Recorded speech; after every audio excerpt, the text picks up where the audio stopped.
दादाच्या केळवणासाठी जमेल तशी सजावट तर केली, पण खरी शोभा आणली या रंगीत दिव्यांनी, जे मी मिशोवरून मागवले होते. नवरदेवाच्या भाच्या आणि मेवण्याला कामाला लावून मिळाल्या आईंना मदत करायला वडे तळण्यासाठी. मटण शिजून तयार होतं. माझे मामे सासरे, आईंचे सख्खे धाकटे बंधू दिवंगत होण्याच्या 3 दिवस आधी दादाचं केळवण पार पडलेलं. त्यामुळे आमच्या आप्तेष्टांपैकी कोणी जर हा व्हिडिओ पाहत असेल तर त्यांनी घरात नॉनव्हेज शिजवण्यावरून कृपया कोणताही गैरसमज करून घेऊ नये. मी आरूला ओरडते जेव्हा तो खेळणी भरून ठेवत नाही, पण त्याच्या डॅडाने तरी कुठे कचरा भरून फेकला, फक्त बाजूला सारून ठेवला. लँटन्स मी मस्त सजवून ठेवलेले, या पोराने खेळायला आणले. वर त्याला त्याच्यात पाणी भरून हवं होतं. वेलकमसाठी डब्ल्यू काढलेला बाहेर, त्याची पण नासाडी केली त्यांनी.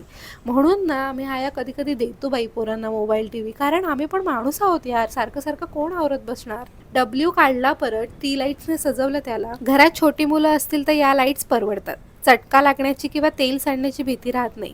लँटनला खालून टी लाईट कॅन्डल अडकवण्यासाठी जागा असते. ही आडवी तार या 2 खाचांशी मॅच केली की कॅन्डल होल्डर बाहेर निघतं.